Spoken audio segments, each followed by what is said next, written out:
Баршаңызға сәлем. Бүгін бізде менюде пирожки в духовке. Мен начинка ретінде картошканы пайдаландым. Сіздер капуста пайдалануларыңызға болады. Өте оңай әрі өте тез, өте дәмді шығатын болады. Ендеше кірістік. Бізге 1 стақан жылы су қажет болады. Одан кейін бізге 1 стақан жылы сүт қажет болады. Жылы сүт міндетті түрде болу керек. Одан кейін 2 ас қасық сұйық май және де жұмыртқамыздың ақ уызы керек болады. 2 жұмыртқаның, ал сары уызын бетіне жағатын боламыз. Осыдан кейін бізге 1 ас қасық тұз және де 1 қасық қант қосамыз. Одан кейін бізге дрожжи қосуымыз қажет болады, қамырымыз тез көтерілу үшін. Осыларды жақсылап араластырып алатын боламыз.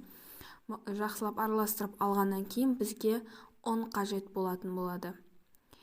Ұнды біз бәрін бірден салмаймыз, себебі қамырымыз көтерілмей қалады. Бірінші осы лопатканың көмегімен араластырып аламыз, жай-жайдан бөліп. Одан кейін тағы салып араластыра берсеңіздер болады. Мен жалпы қатайғанша қолданамын, яғни 5-6 стакан қажет болады. Осы ұн бізге ары қарай лопатканың көмегінсіз қамыр ретінде илеп аламыз. Илеп алғанда қамырымыз жұмсақ болып шығатын болады.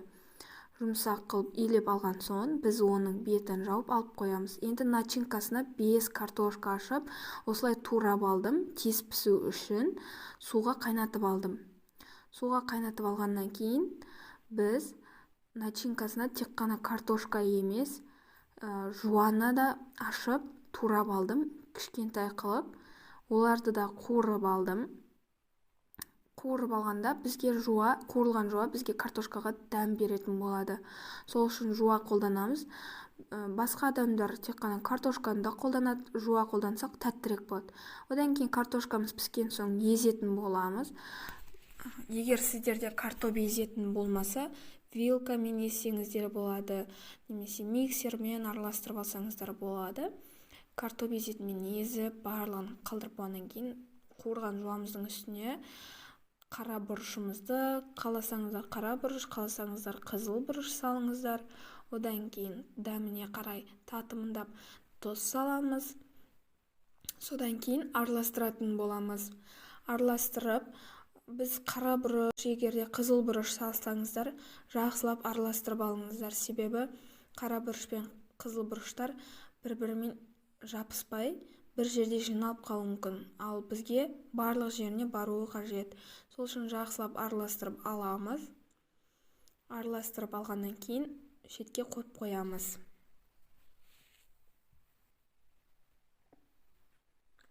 Енді міне қамырымыз көріп тұрғандарыңыздай ашыды, әп-әдемі болып көтерілді.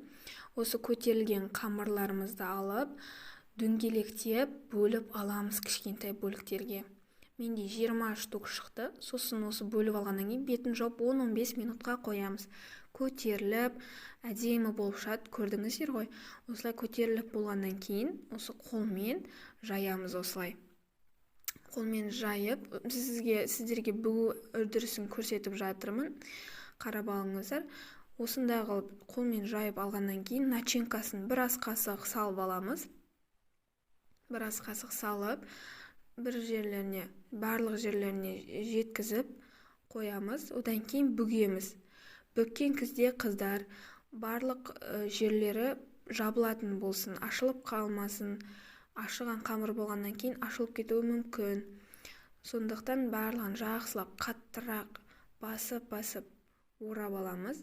Одан кейін терісінен қаратып қойып, үстін басып жереміз. Қатты баспаңыздар. Осылай жасап аламыз. Одан кейін жаңағы сары уызымызды бетіне жағып, әдемілеп жағып шығамыз. Барлық жеріне тигізіп,